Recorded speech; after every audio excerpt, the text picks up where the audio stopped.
Merci pour votre fidélité à la FM Télévision, mesdames et messieurs. Bonsoir et bienvenue dans cette grande édition du journal. Un militant de l'ECD, parti cher à Martin Fayoulou, a été retrouvé mort ce mardi devant le siège de ce parti politique situé sur l'avenue de l'Enseignement dans la commune de Kasavubu. Selon le secrétaire général d'Evos Kitoko, la victime au nom de Giresse aurait été tuée par balle. Une enquête a été ouverte pour identifier les auteurs de ce meurtre. Nous y reviendrons dans nos prochaines éditions. Dans un autre registre, les travailleurs congolais œuvrant dans les magasins appartenant aux Indo-Pakistanais observent depuis hier lundi un mouvement de grève pour revendiquer l'amélioration de leurs conditions de travail, le paiement de leur salaire au taux d'échange actuellement en vigueur, mais aussi la suppression de la sous-traitance. Nous y reviendrons également dans notre prochaine édition. Parlons à présent de la réunion extraordinaire du Conseil des ministres présidée par le chef de l'État à la Cité de l'Union africaine hier lundi. Plusieurs points ont été développés, notamment la tentative d'évasion à la prison centrale de Makala, l'examen de la loi des finances rectificative 2024 et du projet du budget 2025, mais aussi l'évolution de l'épidémie de monkeypox. Alain Goma revient sur le sujet.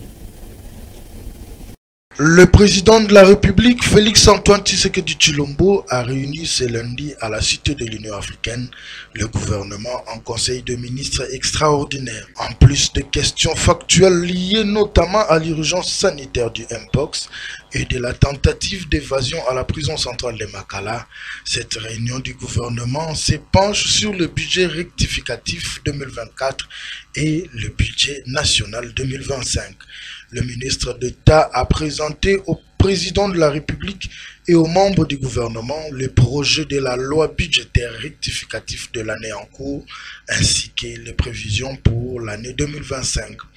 De manière générale, il s'observe un accroissement significatif des prévisions budgétaires dû notamment aux efforts de mobilisation des recettes de l'État, à l'appui budgétaire, au nouveau programme avec le FMI, ainsi qu'à la volonté du chef de l'État d'améliorer de manière significative le social de ses compatriotes. Cette validation du budget intervient quelques jours avant l'ouverture de la session parlementaire de septembre consacrée à l'examen et à l'adoption du budget par les deux chambres du Parlement. Par ailleurs, il s'y est de noter que la révisitation du contrat minier avec la Socomine contribue de manière considérable au développement des infrastructures et à l'accroissement du budget national. Toujours au cours de cette réunion extraordinaire du Conseil des ministres, le chef de l'État a sévèrement condamné la tentative d'évasion à la prison centrale de Makala. Félix-Antoine Tshisekedi a chargé le gouvernement à entamer les réflexions sur la création d'un service national de renseignement pénitentiaire. Pour plus de détails, suivez les comptes rendus faits par la ministre de la Culture et Arts. La communication du président de la République, chef de l'État, a porté essentiellement sur 3 points, à savoir 1. De la tentative d'évasion dramatique au centre pénitentiaire et de rééducation de Kinshasa, ex-prison centrale de Makala. Le président de la République a exprimé sa profonde tristesse pour les vies perdues et adressé ses sincères condoléances aux familles des victimes à la suite de la tentative d'évasion d'une gravité extrême au centre pénitentiaire de rééducation de Kinshasa, ex-prison centrale de Makala, la nuit du 1er au 2 septembre 2024.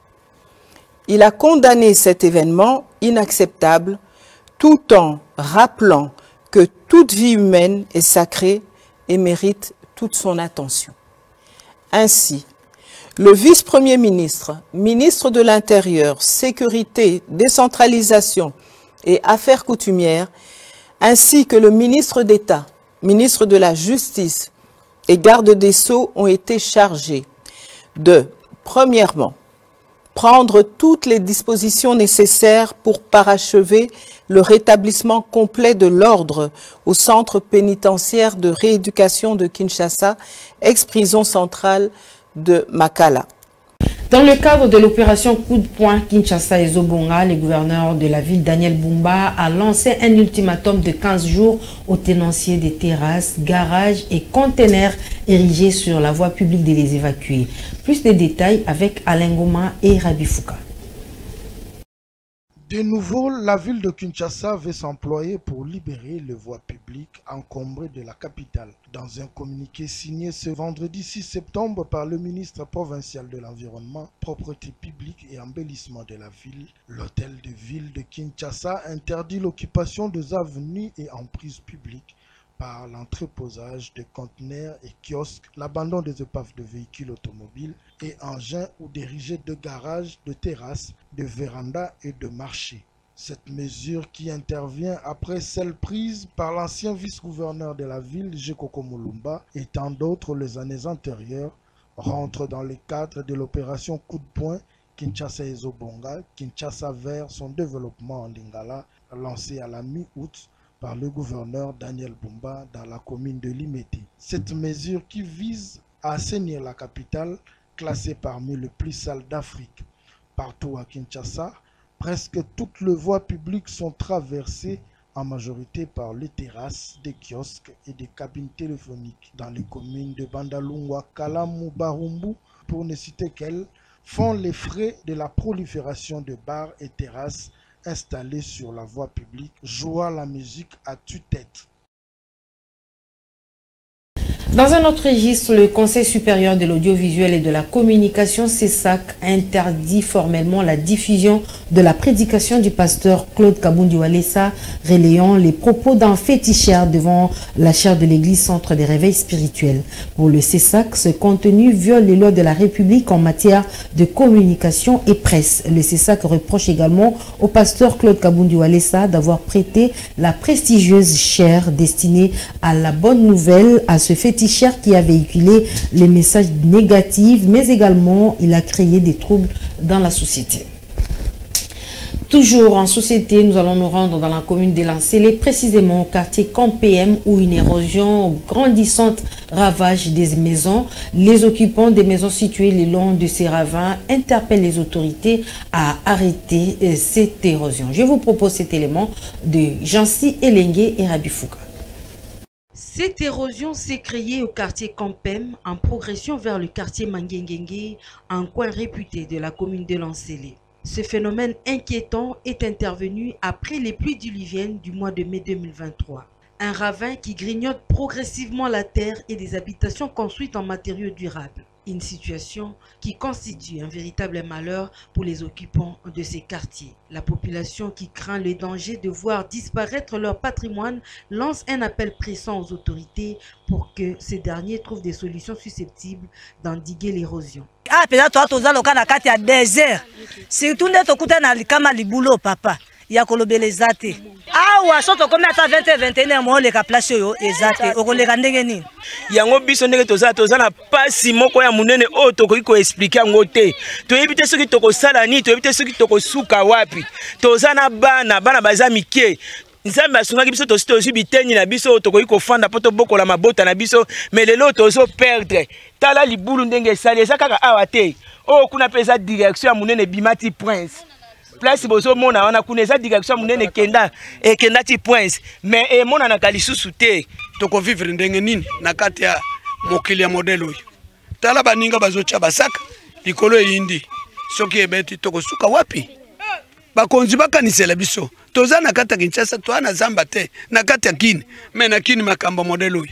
Une attention particulière de l'autorité urbaine s'avère importante pour la population du quartier Campem en progression vers le quartier Mangengengue. C'est afin de prévenir la détresse de plusieurs familles qui risquent de se retrouver sans abri.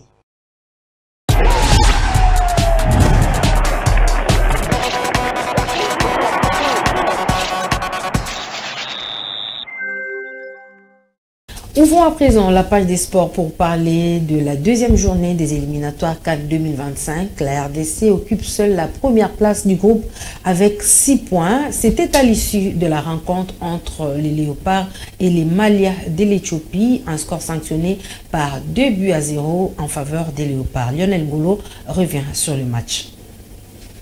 Devant 2 milliers de Congolais de la diaspora et celui de la team Allez-y les Léopards, les hommes de Sébastien Desabre ont longtemps bité sur la défense éthiopienne en première période. Il a fallu attendre la 72e minute pour voir Théo Bongonda ouvrir le score d'une belle frappe du pied droit, bien servi par Joris Kayembe. Le 1-2 avec lui, ça fonctionne. La petite balle au-dessus, c'est bien fait. Oui, et voilà enfin la conclusion pour la République démocratique du Congo qui souffrait depuis le début par un manque terrible d'opportunisme et d'efficacité. Mais Théo Bongonda sorti du banc juste après la demi-heure de jeu. Les Congolais ont finalement fait le break à la 76e minute par l'intermédiaire des fistons Kalala Mayele, entré en jeu quelques minutes plus tôt. L'attaquant a su profiter d'une erreur de la défense éthiopienne pour marquer tranquillement ses deuxièmes buts de la RDC. Pour Elia Meshak, la tête libératrice, celle qui va permettre de respirer définitivement pour un homme qui a besoin de marquer avec son pays, qui en a tellement envie à chaque fois. Il y parvient cette fois-ci, Fiston Mayele. Ce succès permet donc à la RDC de prendre seule la tête du groupe H avec 6 points devant la Tanzanie et l'Éthiopie qui comptent chacune un point. Les hommes de Sébastien Desabre sont bien partis pour décrocher leur billet de la phase finale au Maroc dans 1 an et demi. Rappelons, toujours dans ce même groupe H, la Guinée reçoit la Tanzanie, toujours dans le cadre de la 2e journée des éliminatoires CAN 2025. Pour ce qui est de la RDC, ils auront l'occasion de conforter leur première place lors des prochains matchs contre la Tanzanie en octobre et puis en novembre.